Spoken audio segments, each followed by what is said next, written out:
Prime Asia বিশ্ববিদ্যালয়ের শিক্ষার্থী জাহিদুল ইসলাম পারভেজ হত্যার ঘটনায় ৮ জনের নামে মনানী থানায় মামলা করেছে তার ভাই। এর মধ্যে বৈষম্যবিরোধী আন্দোলনের ৫ ছাত্র নেতার নাম রয়েছে। আসামিদের ধরতে মাঠে নেমেছে পুলিশ। এদিকে পারভেজকে পরিকল্পিতভাবে হত্যা করা হয়েছে বলে অভিযোগ করেছে জাতীয়তাবাদী ছাত্রদল। তরিক ইসলামের রিপোর্ট। তুচ্ছ ঘটনায় শনিবার রাতে রাজধানীর প্রাইম এশিয়া বিশ্ববিদ্যালয় ক্যাম্পাসে শিক্ষার্থীদের দুপক্ষের সংঘর্ষের জেরে ছুরিকাঘাতে নিহত হন টেক্সটাইল ইঞ্জিনিয়ারিং বিভাগের শিক্ষার্থী জাহিদুল ইসলাম পারভেজ। শিক্ষকরা মীমাংসা করে দেওয়ার পরও বহিরাগতদের ডেকে এনে পারভেজকে ছুরিকাঘাতে হত্যা করা হয় বলে জানান সহপাঠীরা।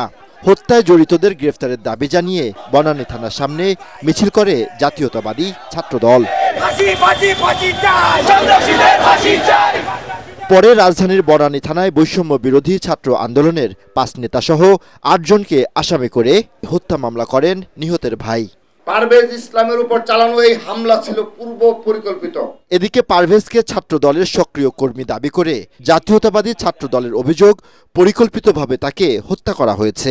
বেসরকারি বিশ্ববিদ্যালয় সহ বিভিন্ন শিক্ষা প্রতিষ্ঠানে ছাত্র দলের কার্যক্রমকে বাধাগ্রস্ত করার জন্য বৈষম্য বিরোধী ছাত্র আন্দোলনের ব্যানারে কতিপয় রক্ষী বাহিনীর মতো সন্ত্রাস ও দখলদারিত্ব কায়েম করেছে। অবিলম্বে এই হত্যার সাথে যারা জড়িত সন্ত্রাসীদের দ্রুত গ্রেপ্তারের দাবি জানাচ্ছি। আসামিদের ধরতে পুলিশ কাজ করছে বলে জানিয়েছে ডিএমপি। ৮ জনকে এজাহারভুক্ত করে আরো ২০-৩০ জন অজ্ঞাতনামা আসামি রয়েছে। এই মামলায় রুজু হওয়া থেকে শুরু করে পূর্বাপর ঘটনাগুলো আমরা বিশ্লেষণ করছি। রহস্য উদ্ঘাটনে মামলার ঘটনার সাথে জড়িত যারা আছে তাদেরকে আইনের আওতায় নিয়ে আসার জন্য আমরা কাজ শুরু করেছি।